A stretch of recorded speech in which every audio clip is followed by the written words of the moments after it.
And we're back with another episode of Today and Tomorrow in Scottsdale. I'm Don Henninger. With me, as always, is my podcast partner and a man with a big heart for worthy causes. Thank you. Yeah, it's Kevin Maxwell. I'm a Saguaro right now. He is a Saguaro. You know what? He's just standing steady, man. I like it. Steady as can be in this community, but that's Kevin for us. And today we're going to talk about something almost like a Saguaro. Yeah. We're going to talk about another group that's doing wonderful things in our city. Great things.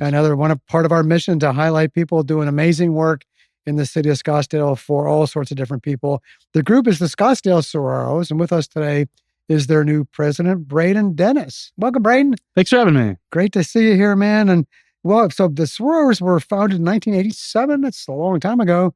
It's a philanthropic and social club. Founded since then, it's raised over millions of dollars for local nonprofit organizations with a focus on supporting children's charities, which is really cool. It's a group of 50 men, all under the age of 40, who are doing tremendous work in our community. What I like about that, Kevin, is younger folks getting involved and making the community a better place. Isn't that cool? Absolutely. Because not only if you know who those guys are, that you can see them throughout our community as they're older, still giving back, still doing great work in the community. So they get that foundation in this group and they continue to go on for years. Leaders today and leaders for tomorrow. Yeah. And it's fantastic. Braydon, how did you get involved with this club? I've been around in the club for about 8 years now. I guess my father's been in the community, so he was involved with the Boys and Girls Club for a long time. And right. Okay. I was like, hey, I want to get involved. I want to get involved with the community. Like, what should I do? And he was like, well, go check out this group called the Scottsdale 2030 at the time. And then we were the Scottsdale 2030 for a long time, actually, until we changed the name about 2 years ago to the Scottsdale Saguaros, like you mentioned. So I joined about 8 years ago, and it's just been an amazing experience. And like you mentioned, just a group of phenomenal gentlemen, and it's just been awesome to kind of learn from those guys and be around such good guys in the community. So talk about your background. You grew up in Scottsdale? Born and raised. We're local native here. Fantastic. You Kevin, keep talking about people who we think always come from somewhere else, but we've been interviewing a lot of people who've been born and raised in Scottsdale. It's pretty cool to see that. Yeah. Last week, Kirsten went to CCC's, right? So where'd you go to high school at? Desert Mountain. Desert Mountain. Okay, right. Just right up the road here. Right. And then what, ASU probably? Yep. So ASU, and then just moved right back up the road and lived in about a 10-mile radius my whole life. It's kind of crazy to think, but yeah, this has been the roots. So your background's in the real estate business. Talk a little bit about what your real career job is. Yeah. So I'm the vice president of sales and marketing for a title company here in Arizona called Great American Title. Oh, yeah. Been around since, I think it's 85 now. So been around for a while. And we provide title and escrow services, both residential and commercial properties.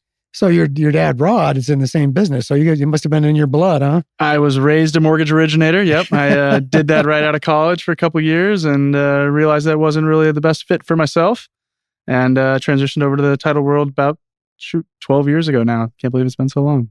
And business, how's business these days? I'm kind of curious because that's always a bellwether for how the economy's doing, right? Yeah. The real estate market right now, I was actually kind of talking to my mother-in-law about that last night, actually. And she's like, well, it seems like there's tons of houses listed on the market right now. It seems like it's a healthy market, or it seems like there's a lot for sale.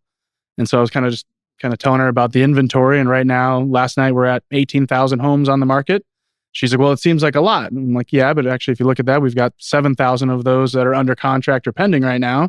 So really, it's a little over 2.5 months of supply. So really, it's a supply issue. So everyone keeps talking about it. Where's this demand? Where's this demand? Why are prices keep going up?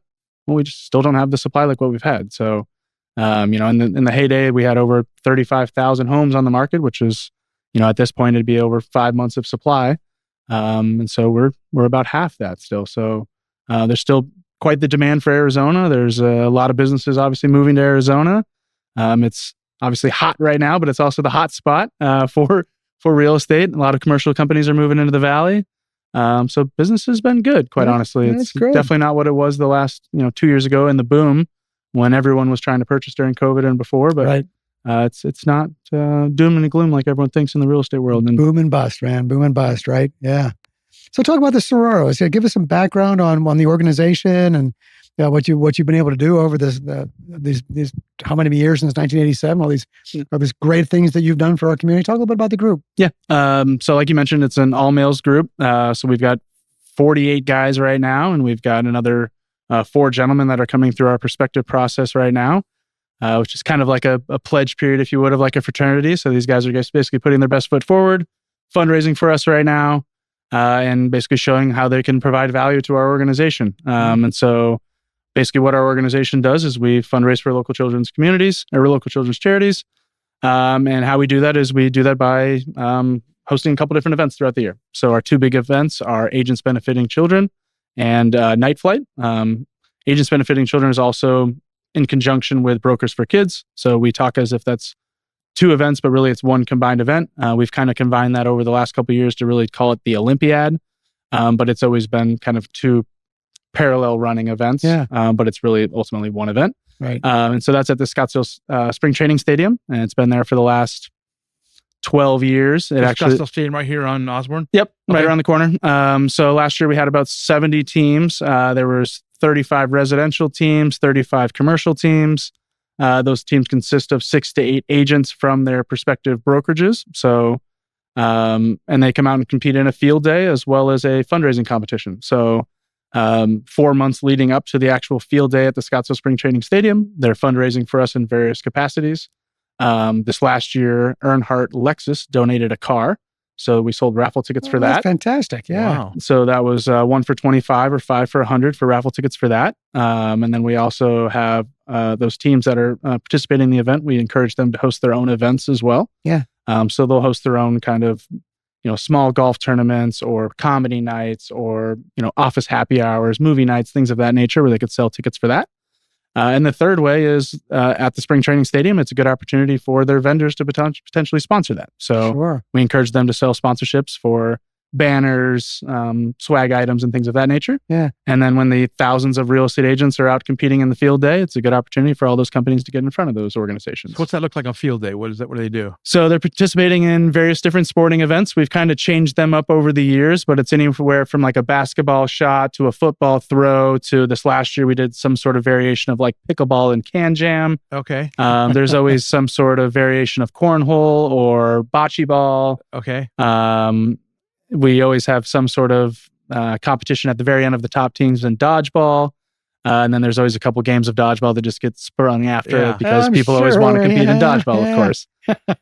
So it's just an amazing all day kind of field day. It's probably the largest real estate industry get together in terms of 1,000 people in the industry are out there raising money for local children's charities and supporting a good cause and ultimately having a really good day out there and networking, collaborating, and sharing in the success of what we just did, which is raising a ton of money for local charities. Now, do you guys focus? You keep talking about. Do you guys focus on children's charities mostly, or so our requirement for if any you want to apply for a grant for the Scottsdale Saguaros is it has to be a local nonprofit children's charities with no religious affiliation.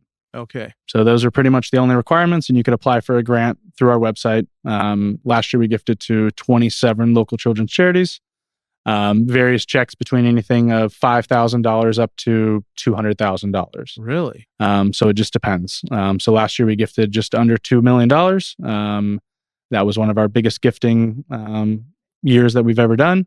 And we hope to surmount that this year. So let me go back to Brokers for Kids for a second. How long has that been going on? I want to say, good question, 95. So 29 years, something like that. See, don't quote me on that, but I want to say that's about right. And is the Saguaros used to be, the Saguaros has it been the only beneficiary? Or do you have other organizations that also benefit from that as well? So all of the proceeds go to the Saguaros. And then we have a grant process where we delineate between where those funds are going. Okay, great. And so last year we gifted to the 27 charities. So that's any charities like the Boys and Girls Club, the National Ability Center, Arizona Burn Foundation, Boys Hope, Girls Hope, the Care Fund. The list goes on. The reason I ask you is, Kevin, back in my business journal days, we were partnering with Brokers for Kids with the paper for a number of years because it was like the biggest fundraising event in the real estate community back then, and apparently it still is today. That's a big deal. Yeah, it's kind of been a commercial staple for Brokers for Kids. Yeah. And so almost every brokerage competes with it on the commercial side. It's almost like they're required to do it to kind of be, like you said, in the paper because it's published. Yeah. So we publish an article every year of the top teams that are committed to it, the fundraising dollars in which they're doing, and then we even the team that actually fundraised the most for us, we give them a special accolade as well. So they're getting featured a little bit more in those articles. Fabulous. They also get to choose where some of the proceeds go. So that's really a cool thing too. So not only do they get to fundraise, help us for our supporting all the charities that we support, but they also get to maybe dictate where some of those funds are going. That's great. What time of the year does it happen? So that one's in April. Okay. Yep. And can the public come kind of check it out and hang out with you guys, or how's that work? Absolutely. Yeah. So we have kind of like a beer garden, if you would. I was wondering where the beer was coming where they could kind of come hang out and and check out what the event entails. So that's Agents Benefiting Children and Brokers for Kids. And then our other event is Night Flight. So Night Flight's coming up. So that's actually November 15th and 16th. And so that is a golf and a gala. So the golf is going to be at McCormick Ranch this year. We've got an amazing supporter of Brian Kirk, who's over at the McCormick Ranch Golf Course. He's actually a member of ours. So until Brian leaves our organization, we're going to be hosting our golf event at McCormick Ranch. McCormick Ranch, right. Yes. Yeah, it makes sense. So Brian's been absolutely amazing. McCormick Ranch has been absolutely amazing. And this will be our 7th year there in a row. So we actually book up both of their 18-hole golf courses, sell out the tournament. We sold out the tournament actually in the first 2 days that we released it. Wow. So there's a big demand for the golf tournament, obviously, and it is probably what I've experienced to be the best golf tournament in town. And then the gala is the following night at that Saturday, and that's going to be at the WF Scottsdale. Same thing. They've been a great partner of ours. I think this will be our 6th or 7th year there as well. And kind of one of those things as well, where they've become such a good partner for us, where it's really hard for us to even consider moving venues. And it's just kind of become a staple for our audience as well, where everyone kind of expects it to be at the W. So Kevin's paying attention to this golf tournament business. He's running the golf tournament for Family Promise this year. That's what I heard. No pressure We've been talking about that a little bit. Yeah, right. Yeah, so maybe we can saddle up to him and figure out some tips or something. Oh, we already talked. We worked together before, so I know it. So you know what? Yeah, he's got great tips. Yeah, that's fantastic. Yeah, yeah. It's great how golf courses really step up and host some of these things for us. In terms of worthy causes in the community. It's nice to see them being corporate citizens. So is the Night Flight event still happen at night or no? It does not happen at night. It used to, right? Yes, it used to be at night. It got a little out of hand. This was before my time or anybody in the club actually's time. So we can't take any fault for that. But apparently it used to get a little out of hand when it was actually at night. A little rowdy did it or something? Yeah, rumor has it. Yeah. So we've got a nice nest egg now of funds that we've been able to accumulate over time that we now gift out. And so we don't want to have any liability against the club. So we've removed it tonight. It's a 2-day event. So the golf is on Friday. And Saturday. And then Saturday is the gala. Oh, okay. So I'm sorry. When you play golf one day though, you have 18 holes of golf. Yep. Just golf Friday. Okay. And then the gala Saturday. And so, we've actually had it where it was a 1-day thing, but not a lot of people made it to the gala. Yeah, as I said, I bet. Yes. So we're, because it's a long day, it's hot outside. There's a lot of golfing going on. Kevin, you go to one of these events, I don't know about you, but I feel like the old man in the room. Yeah. These guys are young, they're full of energy. I experienced the corporate giving event that the Phoenix 2030 Club did a year ago. We were one of the charities, and we'll talk about this later on. I was there to promote one of our charities. We actually received money.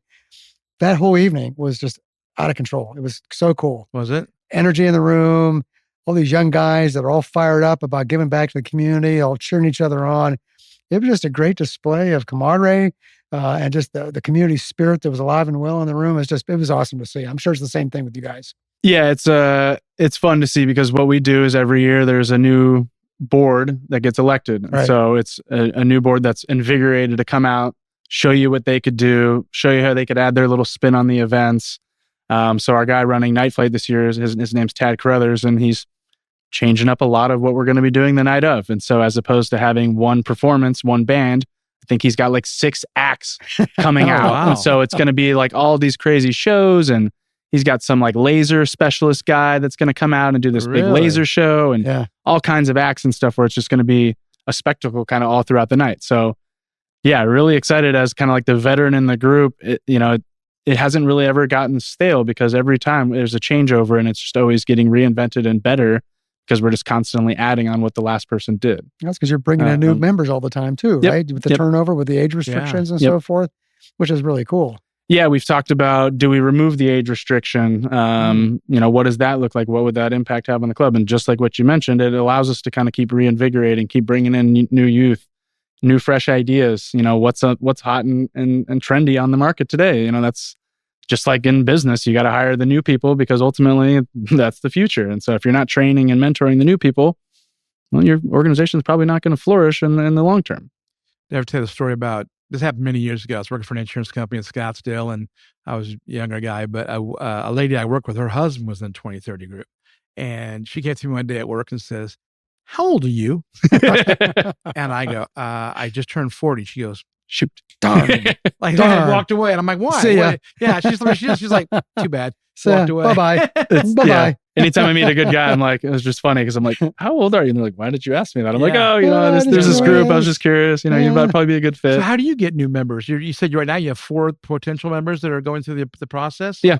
Now, first, let me ask you this, because you said you have 50. Is that, but you have 4 people, candidates, or you have 48. What's going to happen there? 2 of them will get cut. Really? So there's a process. Do you always do it every year where you kind of have more people competing for open spots? Kind of. Or does it sometimes fall in line where it's just an even number? So another thing, so that's kind of up to the VP of membership. So that's kind of how he wants to run things. So some people can take it, probably saying a little too much here, but some people take the approach of like, we need to wean somebody out to show that there's a demand for this. Okay. Right. Okay. And so if everybody gets in, that comes in, is it really that cool? So I see. So the membership, you have a membership director then. Yep. And so VP of membership. Okay. So it's on it's his decision as to how he's going to run his membership committee. There's 5 other guys on his committee. Ultimately, he should advise his committee to make that decision because he ultimately is kind of the deciding factor. And he should kind of put that emphasis on his committee. However, a lot of the times the committee will decide, how do we want to handle this prospective period? Do we start with numbers and weed them out? Or do we go select few and choose, the cream of the crop kind of thing? So we know what the upper limit's 40, obviously. What's the youngest member of the group? Right now, probably 27 or 28. So would they stay in the group for 13 years potentially? Mm-hmm. Really? Has that happened? Typically, no. There's typically a good amount of turnover after you've kind of gone through the ranks of positions and whatnot. So I'm actually the oldest tenure in the organization. I'm 34. Really? So, yeah. Oh, okay. So I've been in it for 8 years, maybe actually coming up on 9. So I got in it when I was, 25? Right. Okay. Which was pretty young at the time. Right. So then as a president, I will have a 3-year term. So then I'll be president, foundation president, and then foundation secretary. Okay. And then there's a chance to also have a 4th term where you're basically the president, the foundation president has the opportunity to appoint a past active liaison. Okay. And a lot of the times that's been a president. It's not a guarantee by any means, but it's been kind of. So is there a relationship between the Scottsdale Saguaros and the Charos? No, there are a lot. There's not an affiliated arrangement by any means, but I would say a lot of our members have become Charos. Okay. And so because of the age out factor of our organization, a lot of guys after are looking for something next. Okay. And so there's a lot of organizations like the Charos that are not an older demographic, but a little bit older demographic than your 20s and 30s. Right. And so a lot of those guys will progress to the groups like that, or, the Thunderbirds. We've got, I think 5 guys now that are past 20, 30 or Saguaros guys that are now in the Thunderbirds. Thunderbirds have an age restriction too, don't they? I don't know all their semantics, to be honest. From a live I know you have to be in before you're 40, and then you're out at 45, I think. And you become whatever the alumni piece is. Yeah, and then I think you're a life member for life kind of thing. Life member, I got a couple buddies that are members of that, but don't know all the ins and outs as much as. So how do you recruit new members? What's that process look like? We used to have an application on our website. It honestly might still be there, but it's all just word of mouth and referrals. It's, hey, I've got a good friend. It's curated then. Yeah, because a lot of the times I think there's like one guy right now that's was probably our last application guy, and he's very proud about that. Just because you obviously thought it was cool, you read my application and brought me in, kind of thing. Because most of the time it's like, unless if you're like you've been to one of our events, that's a big thing. If people always ask me like, hey, what do I have to do to get involved with, kind of thing, I'm like, have you been to our events? No. Okay, well then show up to one of our events. And then they show up to our event, and I'm like, okay, well, did you support the event? Well, no, I just attended. Okay, well, maybe support the event and show that you actually care about what we're doing. Okay, now, you've done those 2 things. Now I could start introducing you to the guys. And now you could say to those guys, hey, I've been to this event. Hey, I've supported this event. Okay, it's a little bit easier for them to open up to you because they know that you care. So now you've got that care factor, you've got the experience factor, and now it's just come meet the guys. And so we have a perspective period where there's a couple happy hours. You come introduce yourself, get to meet those guys at the happy hour. Mostly it's on the membership committee to go meet those guys at that point because ultimately they're making the decision.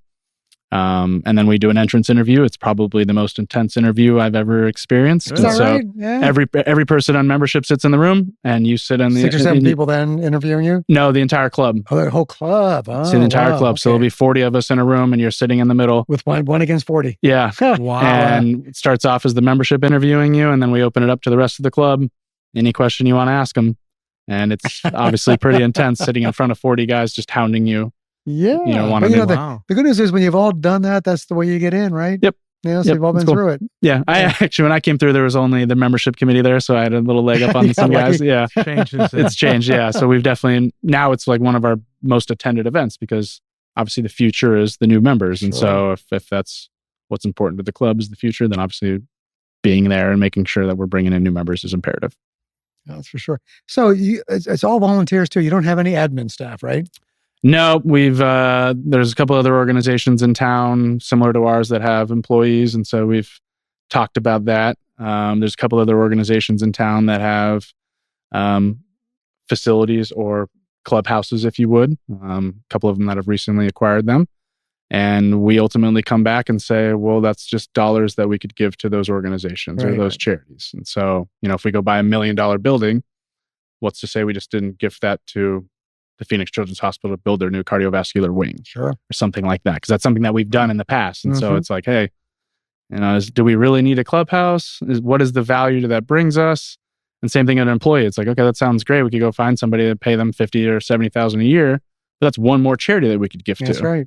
Yeah. So we always go back to just step up and do it. And that's what we're here for anyways. And that's why we've been a successful organization that we are, is because we choose the guys that want to step up and have a passion for it. And do the work behind the scenes. Yeah. Sometimes that's, you're behind the scenes, nobody knows you're doing it, but that's what makes a club successful too, right? Yep. Yeah. So talk about the process for vetting charities that you're going to give funding to. Yeah. What's the process they go through? Do you have a committee that works through that, or how does that work? Yep. So that is our charities chairman, and he has a committee. So essentially, anybody could go, or any organization could go onto our website. So it's the saguaros.com. You go on our website and there's a grant application. And right in there, they could apply for the grant. And then essentially through that, we basically go through there and then vet the application based off of the committee. And so what we're looking for is those minimum requirements, of course. And so is it a local children's charities? Does the money go to local? Because that's one thing too, is there's a lot of national charities. And so is the money actually going to go to local, and can we see that direct impact here? Or is it just going to go to a national fund kind of thing? Is there a religious affiliation? Because we don't allow them to be in a religious affiliation. And then really it's, where are the dollars going? How many staff members are they employing? And are we paying their staff, or are we actually paying where the dollars are going? And so that's a big thing for us. Looking at their books, are they actually good at managing their money? And so that's, what we are very diligent about is vetting our charities, because people are trusting us to be making the right decision as to where their dollars should be going whenever they're gifting us the money as the Scottsdale Saguaros. They're looking at us as like, hey, you're actually vetting these charities for us on our behalf, and we trust where you're putting those dollars. And we expect it almost to allow to have the leverage, per dollar, as opposed to, hey, my $1 is going to go to this organization. It's like, hey, if I donate to this group, my dollar gets to go to all of these organizations. So it's the leverage that you get behind gifting to our organization. And so it's imperative that we're vetting these charities. And so that way the dollars are actually being used in the right way, quite honestly, and going to the organizations where the kids are having the biggest impact. So a lot of it is dependent on the guys and how much they care about these charities as well. So a lot of us, like Kevin mentioned, go off and get involved with other charities. So I'm on the board for the Boys and Girls Club. Yep. So obviously whenever we go to the deliberation, I'm very passionate about where we're giving money. And it's obviously very geared towards the Boys and Girls Club. And so they were one of our larger checks this last year. And I'd hope to continue to have a voice to support that, because I'm very adamant about the Boys and Girls Club and their mission and what they do for the local community and kids in our valley. I myself was a club kid, so it's super easy to get behind that and the impact that it had for me. Same thing for other people. Other people have had experiences with the Phoenix Children's Hospital where they're going to come speak on that. We've got some people that have family issues with autism, and so they speak very highly on organizations that are around that. Things like that. So it's just really easy whenever club members also have passions because of their experience. I've been in this for 8 years now, and so I've met most of these charities. I was actually the charities chairman at one point, so it's easy for me to speak on these charities and know what they're doing, their passions behind it. And quite honestly, without our checks, most of these organizations wouldn't be able to do what they're doing. And that's also another thing that is easy for us when we're deciding where our monies are going, is we've gifted a lot of these times to these organizations already. And they let us know, like, hey, without you guys, we wouldn't be doing this event. So like we just did the kids spree with the Boys and Girls Club, where we took, I think it was like 300 kids back to school shopping, and, letters from these families thanking us. My kid was so grateful for the first day of school, like things of that, like easy to do. Yeah. Wow. I can speak with a little personal experience there that you guys donated to a group called Cameron's Crusaders. Cameron was my grandson who died of cancer when he was 11 years old. And my daughter and son-in-law, I'm getting stuck on words here, created Cameron's Crusaders to take care of families who got kids with diseases like that need help. And you gifted them $5,000 a couple of years ago, and it made all the difference in the world. Yeah. And the thing that's really neat when you go to, I assume you have a ceremony where you award the checks. Yep. I didn't go to yours, but I went to the Phoenix 2030 Club ceremony. It tugs at your heart, man. Yeah. It tugs at your heart when you see what's going on in these organizations. Yep. That's our favorite night of the year. No question about it. We call it our gifting night. Mm-hmm. And we used to bring in every one of our charities, and it was quite honestly, a very long evening, and it was kind of painful for them. And so now we bring in typically anywhere between 5 and 10 of our charity partners. And it's definitely our night to show the wives and girlfriends, okay, this is actually where our time and money and everything is going. And then they're like, okay, I get everything you're doing. And it allows us to kind of have that year of kind of good faith with the girls, understanding where literally all the time is going. Because it is a big time commitment, truthfully. Bring out the tissue boxes too, man. There's not a dry eye in the crowd when you're going through some of this. Yep. Yeah, we've got a lady, Lorraine, with Amanda Hope, and we bring her to all of our events. Yeah. Is that right? Yep. Yeah. And she makes sure that she tugs on those heartstrings, man. Yeah, so it's a good one. It seems like the Saguaros are very deliberate, because you can look at their application process for recruiting new members. Very deliberate, very painstaking, but they probably get the best people they can out of that process. And that trickles down to what he's described about their giving process as well. Yep. They vet their charities they give to, make sure they get the most bang for the buck. They could have had a building, but they'd rather give it to people. Yep. They want to make sure it stays local. They do all these things to make sure they're getting the most bang for the buck. And that you can really tell the difference. Yeah.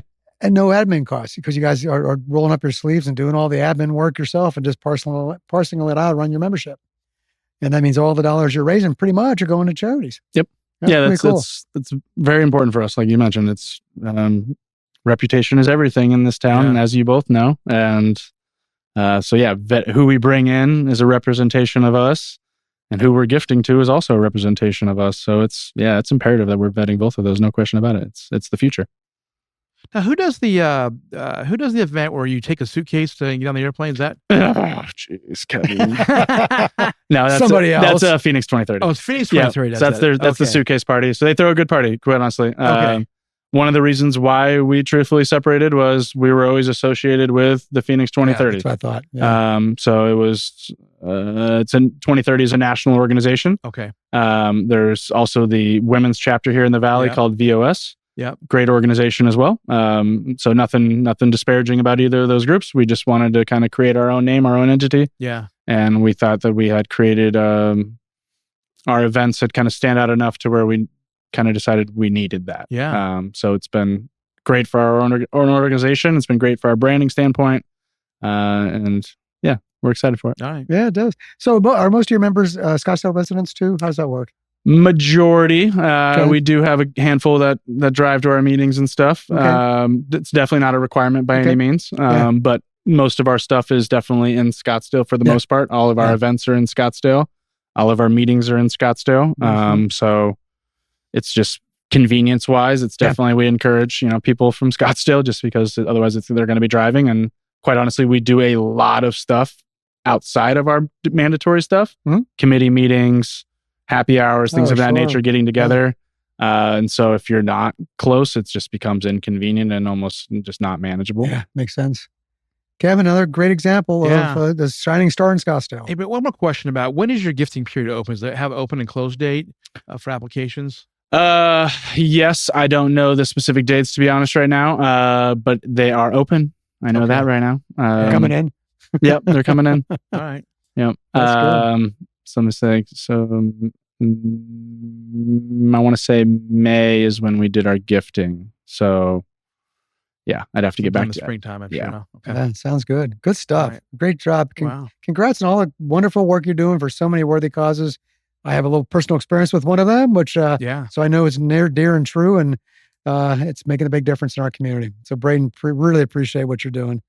Kevin, another great guest. Yeah, absolutely. This has been a big one because I'd heard of the Saguaros. I knew what they did a little bit, but until we invited them on the show, I had no idea to the level of impact they're having. It's big. Yeah, it's big. Now we know, and we've been able to share that with all of our listeners. So, Braydon, thank you so much for being with us today. And thanks to all of you for listening. We'll be back again next week with another episode of Today and Tomorrow in Scottsdale.